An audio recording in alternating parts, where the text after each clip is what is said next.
Hello and welcome once again to Gotham Night Radio. I am here today with Brady once again, and my name is Phil. And today we're going to be talking the latest Batman v Superman Ultimate Edition. Yeah, we're about a week late, but Yeah, all right.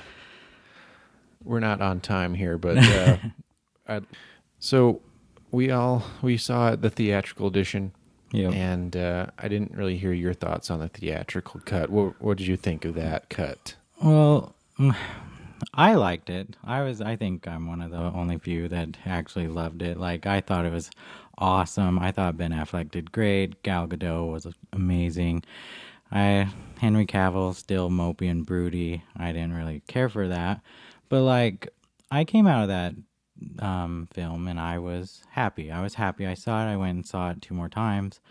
And so every time I saw it, I was like, this movie's awesome. Yeah, doesn't it doesn't know how to tell a cohesive story very well, but just seeing everybody on the big screen was just fantastic. And so the fanboy in me made the movie good. But I know critic-wise, like, everybody hated it because Zack Snyder's rendition didn't seem like he could tell a very good story.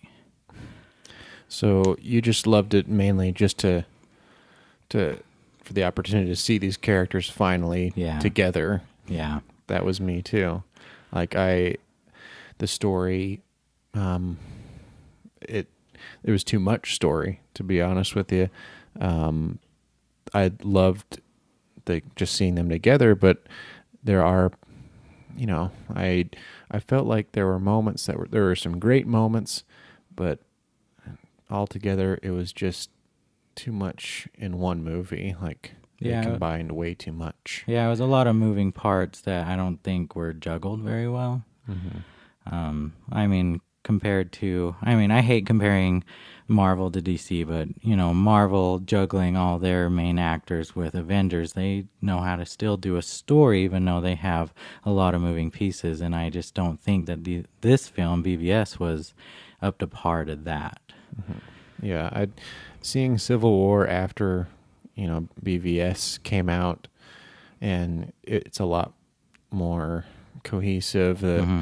Like you said, each character gets their own time to shine in the movie, in the Civil War. Mm-hmm. So they definitely have a well-oiled machine there in the Marvel Studios. Right.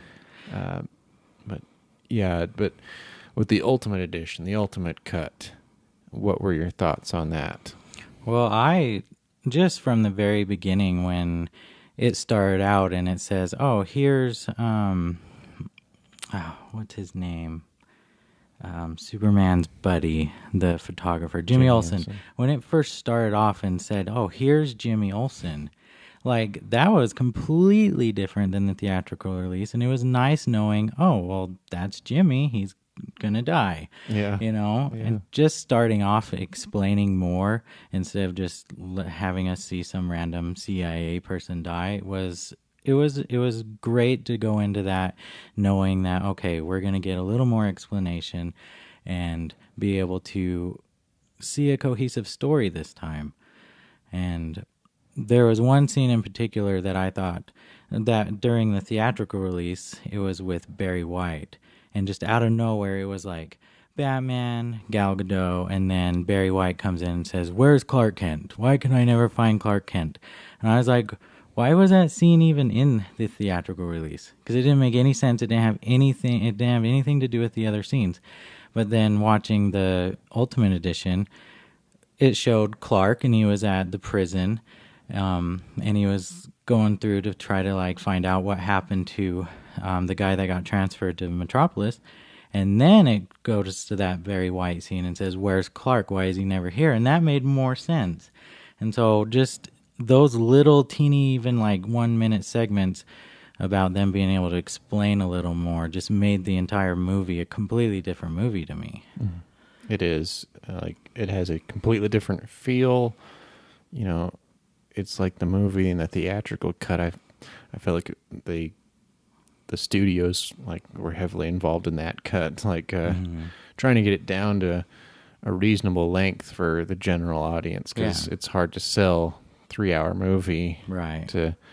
I mean, unless you're And James Cameron. yeah, well, that guy really knows how to make a movie, but it's just, after I saw it, I felt like it felt like a comic book movie, really, like more comic booky than the theatrical cut did. I thought there's a lot more scenes, of course, like 30 extra minutes that allowed a lot of breathing room. Mm-hmm. A lot of things were more explained, like you said, and it's just it's definitely, it makes a lot more sense. Yeah, like yeah. than the theatrical cut, but I still felt like there are some questionable story elements to this, and it still packs way too much Yeah. of a movie. It's a lot of movie. It's not something, it's hard to really go into too much detail, like because we could go on for quite a while talking about the points that we didn't like, but it's yeah, I'm just gonna go over what I enjoyed first. Wonder Woman, Gal Gadot. She was great in her role, even though I feel like she was kind of shoehorned. Coming in, they probably just added her just because they want to get their universe started. Mm-hmm. But she kills her Wonder Woman role. Yeah. She was completely unexpected for me. I didn't know what to expect when they cast her, but that was great. Batman, Bruce Wayne, or Ben Affleck. I get him mistaken. He embodies the Batman character so well. It's just he's perfect for the part. Yeah, And he really was. that's something I didn't expect either. I was so against it at the beginning. Yeah, I was very questionable about Ben Affleck being Batman, even though I respected him at the current state that he was, being a really respectable director, and even his acting ability was able to, he got better as an actor. Yeah. But he was already Daredevil. He already was in the superhero game, and it was very curious why he chose. And then you find out later on he's a huge Batman fan. Mm-hmm. He loves Dark Knight Returns, and he's like, yeah, okay. And then his costume reveal. That's what began to sell me even more. I wasn't a fan of the little ears, but I still liked him in costume. Yeah. In what? In Daredevil, or No, in when they revealed his costume for Batman. Oh yeah, okay. For the first time. I like big-eared Batman, but the little ears. Okay. Yeah. It's I think his costume is pretty great, and then the whole aesthetic. I love Alfred there. Zack Snyder, I think he's more suited towards the Batman world than anything, because he does dark and gritty pretty well. Mm-hmm. But that'll head into my gripes with this movie, being too dark, being overly dark, and to the point where Batman kills, and that's the biggest problem I have with this movie. Mm-hmm. He does kill pretty, Zack Snyder in interviews, he says that he kills by proxy. He doesn't he inadvertently, because they fire back at him, and then but he's intentionally really blowing up all these cars and his Batmobile and his Batwing. And when I first saw the theatrical cut, I was like, what the heck is going on? Yeah. It's just, it left me confused, left me frustrated, although it's like at the same time, I still enjoy this. I still enjoy what we're seeing, and at the same time, why is this happening? Yeah, I don't know why Zack Snyder went that route with having Batman be so nonchalant about killing. But, I mean, everybody always analyzes the other Batman movies, even like Nolan's and Tim Burton's, and say, oh, well, Batman kills everybody in these movies, but nobody complains. But they don't. Zack Snyder really made it obvious, like, oh, Batman just killed that dude. And yeah, that was one of my biggest gripes too, because it's not Batman's character at Yeah, all. he's definitely portrayed as the villain in this movie. I mean, one of the Mhm. villains out of three. Uh, but it's just is very curious to have them start their universe and have them deconstruct these characters, and it's like they're the first time they're all meeting, and then you want them to be so incredibly flawed and Mhm. dark, and like this is not what I was expecting, of course, but it's very risky, and I'm surprised they went that route at all. You know? Yeah, well, it fits. I think it fits more of DC's comics in general because they're more dark and gritty Mm-hmm. in general. So, like, I mean, when I watched the Ultimate Edition, I asked my mother-in-law, "Oh, how did you like it?" And she goes, "Well, that definitely was not Marvel. It was not as fun. Yeah, It was definitely a lot darker." And I was like, "Well, yeah, it might not have been as light or as fun, but it was still good. Like, I don't know." yeah. I mean, I'm on the same page as you. I mean, I still love these characters. I love seeing them on screen, but it's just it's disappointing as a fan, as a super fan. Like I'm sure a lot of people enjoyed it, but it's just like there's so much potential, there's so much going on, but at the same time, I'm grateful. I'm grateful that we have this universe at all. Yeah. It's all because of Marvel, really, because of how Hmm. successful they are. Well, I'm thinking the good thing about it being so dark and gritty is after seeing the Justice League trailer from Comic Con last week, I think that we have this dark universe, these dark characters, and now we're gonna finally get into hopeful characters. Maybe we'll start seeing a more happy, hopeful Superman. We'll have a Bruce Wayne that's not so down in the dumps that he kills every person he sees. So I'm thinking, well, at least we'll have this new transition to a more hopeful like DC universe. Oh yeah, like I'm definitely getting that vibe from the Justice League reveal they had. Um, Definitely a different feel, like Mm-hmm. a lot more hopeful. But yeah, I mean, the more I look back on it, it's just like it's amazing how much Batman v Superman is, how complex this movie is, and just it's just I've never been so torn on a movie before Mm-hmm. of liking and just disliking things, and um, it's surprising to say the least. But I guess I'm trying to think of anything more like Lex Luthor and Doomsday. What'd you think of those I guys in the movie? Jesse I Eisenberg. was I was way disappointed with them bringing Doomsday in. Yeah, But that's because I didn't like their Doomsday design because I thought he just looked like a cave troll from Lord of the Rings. And I was just like, no, that's not how Doomsday looks. If he would have looked better, I would have been more happy with that. But I just didn't like his design at all. yeah. Lex, my wife absolutely hates Jesse Eisenberg's Lex, and it's because he's goofy and he's flamboyant and and she compares him to like a more of a Joker figure. Yeah. And I agree. I don't like when he's super goofy because Lex in the comics, he's super like suave and James Bond like.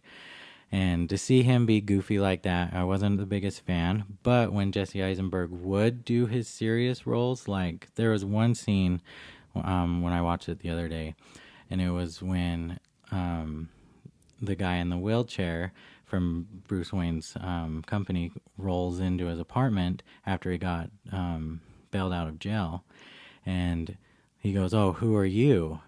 And Lex stands up out of the wheelchair and says, "I'm here, or I'm a guy that Just a wants." man. Yeah, just a man that wants you to stand for something. The way he said it was exactly how I pictured Lex in the comics, and it gave me goosebumps when Lex would play, or when Jesse Eisenberg would play that kind of a serious role.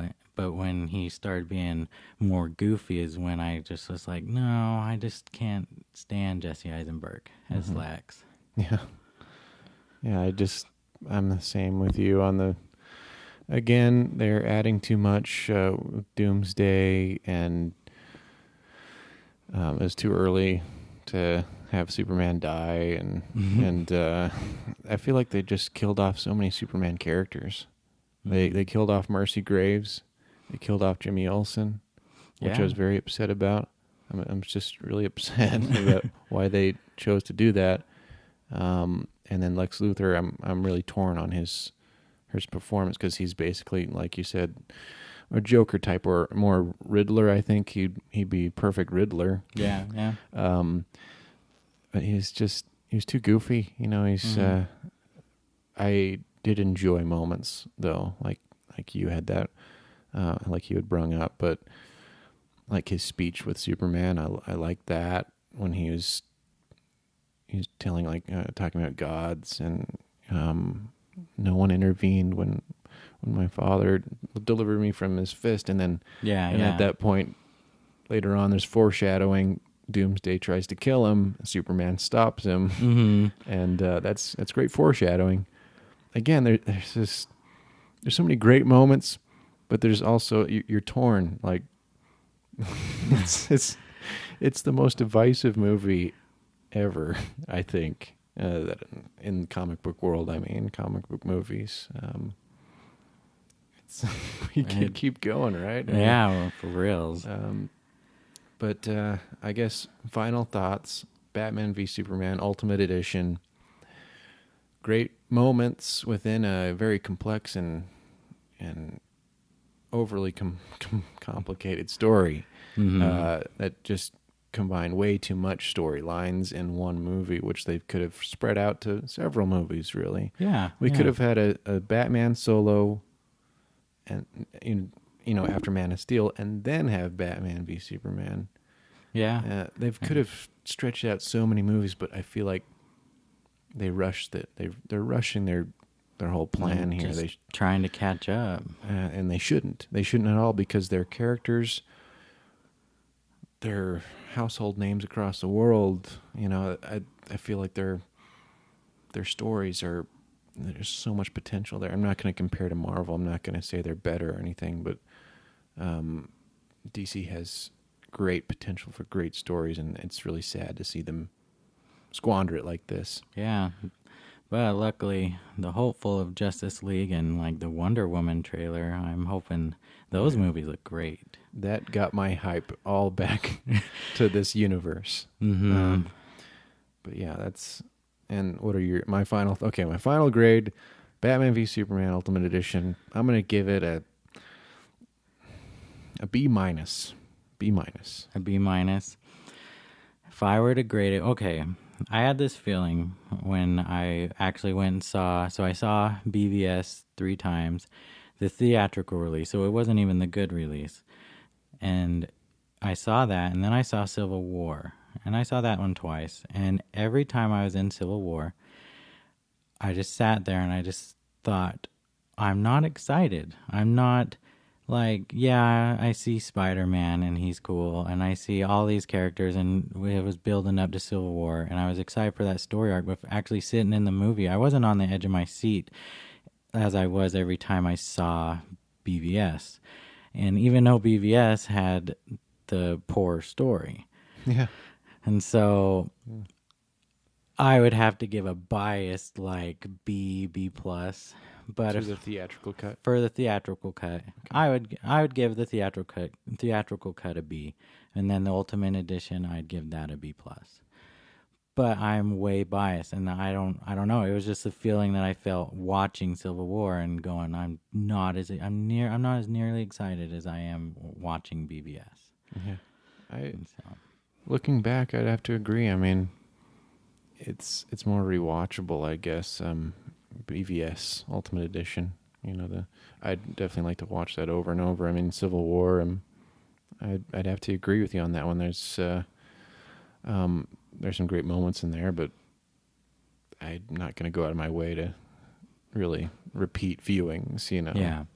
But yeah, that's it for BVS Ultimate Edition, and we'll go ahead and move on to our next episode, the Batman: The Killing Joke animated movie.